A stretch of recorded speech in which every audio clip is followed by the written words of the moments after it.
मेरा मैं इनको सुन रहा था, सतीश जी को और अनिल सिन्हा को। तो मेरा सोच इन दोनों से भिन्न नहीं है। मैं सुनीलम जी से थोड़ा उनके वैचारिक जो स्टैंड है उससे थोड़ा सा मैं अभी कन्विंस नहीं हो पा रहा हूँ। देखिए अमरीश जी, कांग्रेस के सामने अरविंद केजरीवाल कोई समस्या नहीं है। मतलब कांग्रेस के लिए इस समय समस्याएं बहुत बड़ी बड़ी और दूसरी हैं, और अरविंद केजरीवाल के सामने जो समस्या है और ममता के सामने जो समस्या है वो अलग है जो कांग्रेस के सामने समस्या है। ये लोग चाहते हैं ममता और अरविंद केजरीवाल की इनकी समस्या कांग्रेस की समस्या हो जाए। ये संभव नहीं है। देखिए, इसमें दो चीजें हैं। कांग्रेस के समर्थन को मैं दो नजरिए से देख रहा हूं। एक तो ये कि सुप्रीम कोर्ट का एक फैसला आया कि जो दिल्ली को लेकर के अधिकार किसके पास होना चाहिए, उस सुप्रीम कोर्ट के फैसले को सेबोटाज करने के लिए, नकारने के लिए ऑर्डिनेंस ले आए। ये बड़ा मामला है कांग्रेस के लिए कि आप अगर सुप्रीम कोर्ट के फैसले को नकारते हैं तो मतलब कल से अगर सुप्रीम कोर्ट राहुल गांधी को डिफेमेशन केस से मुक्त कर देती है, उनकी सजा खत्म कर देती है, और आप कोई केंद्रीय कानून लाकर राहुल गांधी को गिरफ्तार कर लेते हैं, तो ये ऐसा मामला है। केजरीवाल की चिंता, आपने जैसा कहा, सभी लोगों ने कहा, उनके दो साथी जेल में हैं। स्टेन स्वामी की जेल में डेथ हो गई, मौत हो गई। किसी ने, न केजरीवाल ने आंसू बहाए, न और किसी ने आंसू बहाए।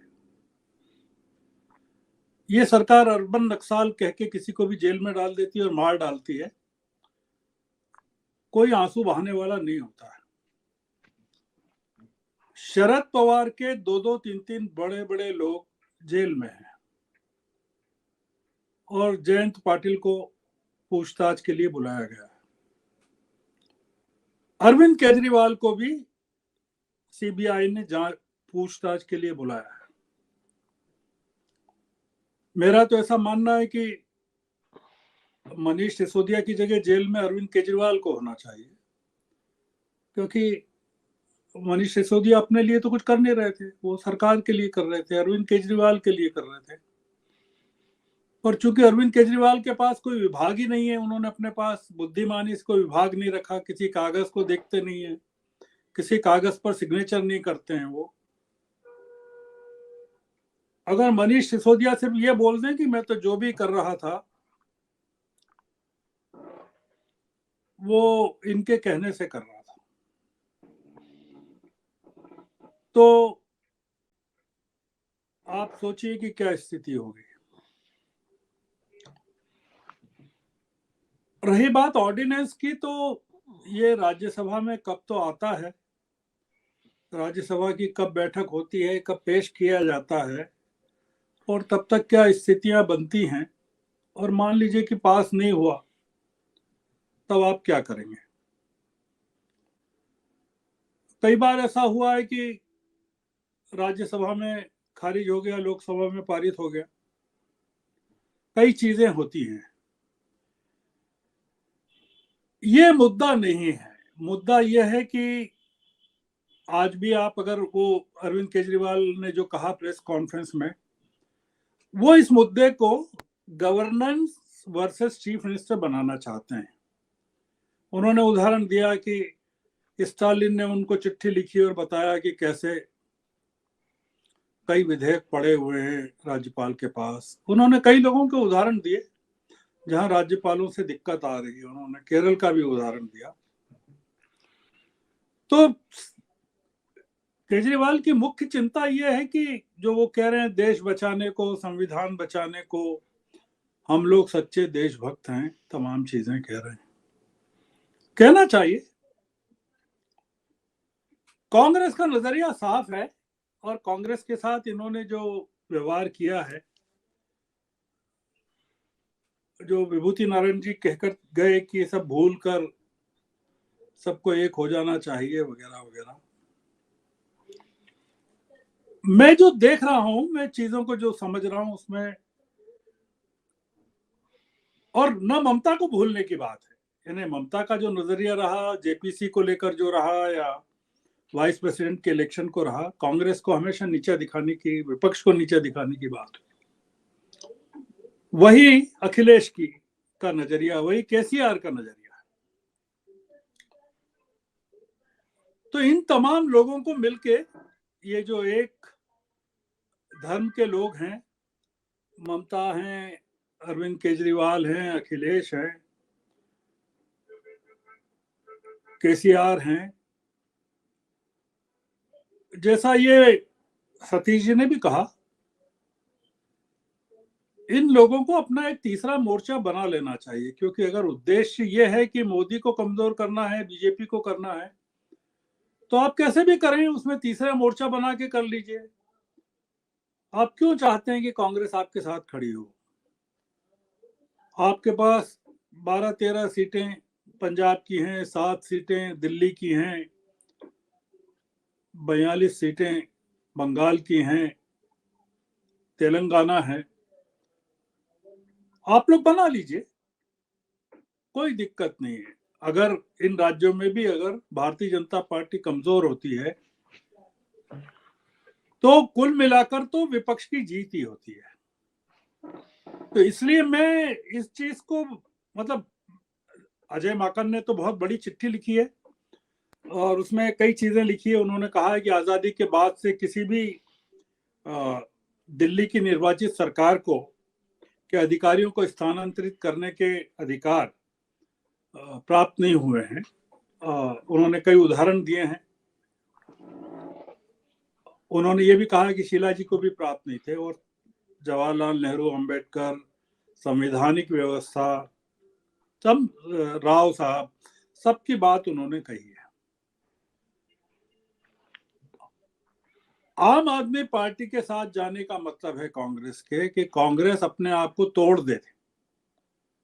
जो कांग्रेस का के अंदर आम आदमी पार्टी का दिल्ली में विरोध है, संदीप दीक्षित का जो विरोध है, अजय माकन का जो विरोध है, मतलब सबसे ज्यादा नुकसान अरविंद केजरीवाल ने, भारतीय जनता पार्टी से ज्यादा नुकसान अरविंद केजरीवाल ने कांग्रेस को पहुंचाया है, विपक्ष को पहुंचाया है।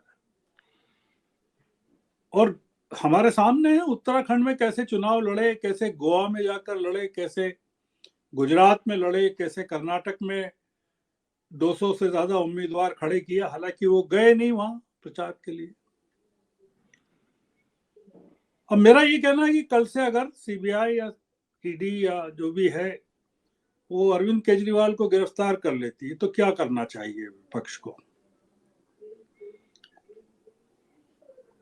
कांग्रेस में जो राहुल गांधी लड़ाई लड़ रहे हैं वो किसी राज्यपाल वर्सेस चीफ मिनिस्टर के अधिकारों को लेकर नहीं लड़ रहे हैं, वो इस देश के नागरिकों के अधिकारों को लेकर लड़ रहे हैं और इस देश के लोकतंत्र को लेकर लड़ रहे हैं।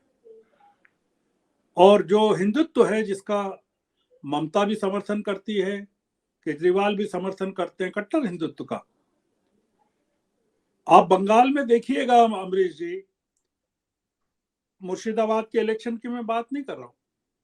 अगर 27% मुसलमान वहां का छिटक गया ममता बनर्जी से, तो ममता बनर्जी को 70% हिंदुओं पर निर्भर रहना पड़ेगा बंगाल में, और वो निर्भरता ममता बनर्जी को कभी कांग्रेस के नजदीक नहीं आने देगी।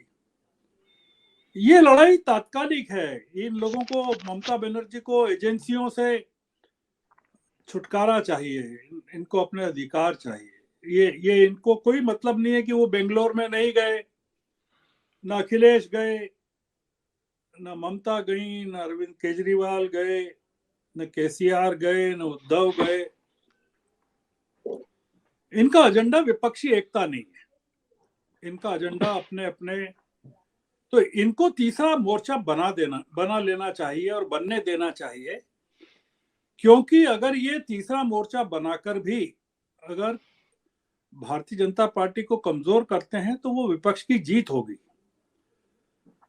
कांग्रेस का समर्थन जो है और कांग्रेस की अगुवाई जो है या कांग्रेस के साथ इनका आना, न ममता के साथ कांग्रेस आएगी, न केसीआर के साथ आएगी, न आम आदमी के साथ आएगी, न अखिलेश के साथ आएगी। मैंने कल किसी डिबेट में कहा था कि अखिलेश का साथ तो जयंत चौधरी ने भी छोड़ दिया है और वो कांग्रेस के साथ चले गए। जयंत चौधरी वहां उपस्थित थे बेंगलोर में और वो पश्चिमी उत्तर प्रदेश को लेकर कांग्रेस के साथ निगोशिएट कर रहे हैं। मैं एक जो भविष्य देख रहा हूं अमरीश जी, उत्तर प्रदेश के बारे में आप ज्यादा जानते हैं, समाजवादी पार्टी के बारे में सुनीलम ज्यादा जानते हैं। जिस तरह से जेडीएस समाप्त हुई है, कमजोर हुई है वहां कर्नाटक में, मतदाता अब बायपोलर हो रहे हैं और आप उत्तर प्रदेश में पाएंगे कि अखिलेश यादव अगर अपनी नीतियों में परिवर्तन नहीं करेंगे, जैसा कि बिहार में तेजस्वी ने और नीतीश ने किया है, तो मुझे डर लग रहा है, मैं कोई भविष्यवाणी नहीं कर रहा हूं, पर डर लग रहा है कि आने वाले दिनों में, सालों में कह रहा हूं, दिनों में नहीं कह रहा हूं, बसपा के साथ साथ समाजवादी पार्टी भी समाप्त हो जाएगी वहां। तो ये एक आम आदमी पार्टी और केजरीवाल तो इस पूरे देश की राजनीति में कहीं लगते ही नहीं है। ये 2011 की उपज है, 12 की उपज है अरविंद केजरीवाल, और इनका मुख्य कंसर्न जो है सत्ता है। और इनकी जो कैडर है, इनके जो साथ के लोग हैं, बहुत ही एलिट और संभ्रांत लोग हैं। वो जमीनी लोग नहीं है जो बिहार के तेजस्वी के साथ हैं या जिस तरह के आंदोलनकारी लोग हैं, वो इनके साथ नहीं है। इन्होंने कोई आह्वान नहीं किया कि चलो वो जंतर मंतर पर जो बच्चियां बैठी हैं हम उनके साथ जाके बैठ जाते हैं और उनके साथ खड़े हो जाते हैं। ये एक जो नाव डूब रही है और उसमें जो एक आपको बचाने वाले कुछ लोग चाहिए, नाविक चाहिए, वो वाला मामला है। तो ये कांग्रेस अभी अपने खुद के संघर्षों में इतनी उलझी हुई है। अभी राहुल गांधी का फैसला होना हाई कोर्ट से, उसके जून में होगा जब कोर्ट खुलेगी। उसमें अगर वो उनकी सजा बरकरार रहती है तो सुप्रीम कोर्ट जाएंगे। हाँ, चिंता अभी देश को अरविंद केजरीवाल की नहीं है। मैं केवल एक सेंटेंस ये कहता हूँ, देश की चिंता बहुत अलग किस्म की है। और वो जो लड़ाई लड़ रहे हैं राहुल गांधी, वो उनको अभी अपनी पार्टी में भी लड़ना पड़ेगी, मध्य प्रदेश में लड़ना पड़ेगी, राजस्थान में लड़ना पड़ेगी और छत्तीसगढ़ में लड़ना। जहाँ सॉफ्ट हिंदुत्व जो है ये पेडल कर रहे थे कमलनाथ, वो जो बागेश्वर धाम के हैं ना, उनके आश्रम पहुंच गए वो थाली लेके कमलनाथ, और छिंदवाड़ा में मंदिर बनवा रहे हैं और हनुमान चालीसा का पाठ कर रहे हैं। और वही छत्तीसगढ़ में चल रहा, वही राजस्थान। इसलिए राहुल गांधी की जो लाइन है कर्नाटक वाली, उस लाइन को ये कांग्रेस में भी दिक्कत आने वाली है। तो अरविंद केजरीवाल और ममता के साथ तो बिल्कुल एडजस्टमेंट हो ही नहीं सकता। इनको तीसरा मोर्चा बनाने दीजिए और सुनीलम जी को मदद करना चाहिए उस तीसरा मोर्चा बनाने में, कि वो तीसरा मोर्चा बनाए और सफल हो तीसरे मोर्चा। क्योंकि सुनीलम जी का भी अल्टीमेट उद्देश्य तो यही है ना कि वो क्या मोदानी क्या कहते हैं, वो उसको कमजोर करना है। तो कैसे भी दाएं हाथ से खाओ या बाएं हाथ से खाओ। अब वो कांग्रेस को क्यों ऑन बोर्ड लाना चाहते हैं? कांग्रेस नहीं आएगी ऑन बोर्ड, आना भी नहीं चाहिए कांग्रेस को। अगर कांग्रेस आएगी अरविंद केजरीवाल के साथ राहुल गांधी की उम्र 52 साल की है और अरविंद केजरीवाल में और उनमें 2 साल का फर्क है। ये लोग साथ नहीं चल सकते अमरीश जी। ये अरविंद केजरीवाल बहुत एम्बिशियस आदमी है।